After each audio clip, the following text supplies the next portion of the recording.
नमस्कार विद्यार्थी मित्रांनो आणि पालकांनो, बातमी अतिशय इम्पॉर्टंट आहे. जेई ॲस्पिरंटनी ज्यांनी 2 वर्ष जेई मेन्स आणि ॲडव्हान्सची तयारी केली आणि तयारी करून त्यांना चांगले स्कोर आले, पण ते स्कोर आल्यानंतर ज्यावेळेस ऑल इंडिया रँक्स आता मागच्या आठवड्यात डिस्प्ले झाले, त्याप्रमाणे भारतातील सर्वोच्च जे आपलं इंजिनिअरिंग कॉलेज आहे, अभियांत्रिकी कॉलेज आहे, आपण त्याला म्हणतो IIT Indian institute of technology, त्यानंतर IIIT असेल, आयसर असेल, NIT असेल, अशा नामांकित संस्थेमध्ये जाऊन शिकण्याची जी काही इच्छा असते ते भारत देशात कमीत कमी दरवर्षी 14 ते 15 लाख मुलांची ती इच्छा असते.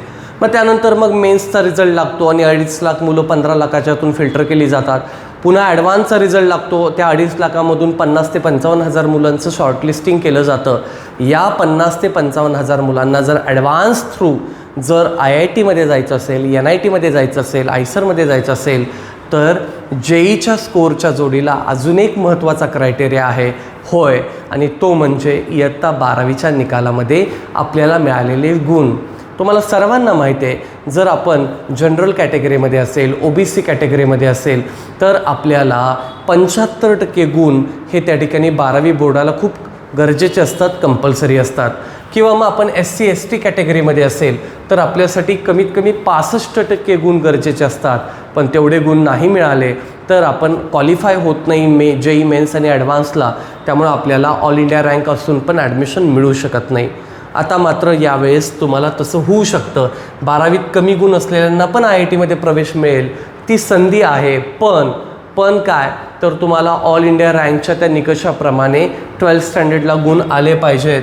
काय झालं आहे की CBSEचा जो निकाल लागला त्याच्यामध्ये 12वीचा मी बोलतो आहे, 12वी CBSEचा बोर्डाचा, कुठल्या स्टेट बोर्डच्या निकालामध्ये काही अडचण आली नाही, पण CBSE बोर्डच्या निकालामध्ये CGPA काढताना, ग्रेड पॉईंट काढताना काही जणांचे मार्क्स त्या ठिकाणी चुकले गेले, ॲव्हरेज काढायला चुकलं गेलं आणि त्याच्यामुळे अनेक मुलांना 75% होता ते हुकले.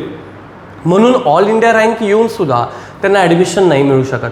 मग अशा मुलांसाठी ग्रेस पॉईंट मिळण्यासाठी, मार्क्स वाढवून मिळण्यासाठी रिचेकिंगचा ऑप्शन देण्यात आला.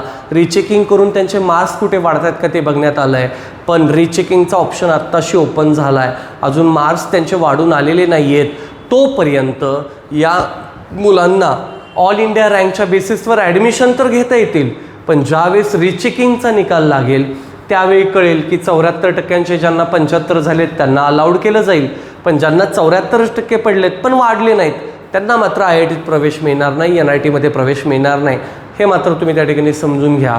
त्यामुळे जी मुलं अगदी काटाव आहेत, 72% आहेत, 73 आहेत, 74 आहेत, 74.50 आहेत, पण 75 व्हायला जरा मार्क्स कमी पडत आहेत, अशा मुलांनी रिचेकिंगला मार्क्स पेपर पाठवले असतील तर त्यांचे जोपर्यंत पेपर रिचेकिंग करून येणार नाही आणि लेटेस्ट रिझल्ट येणार नाहीत तोपर्यंत त्यांना होल्ड करून ठेवलं जाणार नाही, त्यांना ॲडमिशन ऑल इंडिया रँकच्या बेसिसवर दिलं जाईल.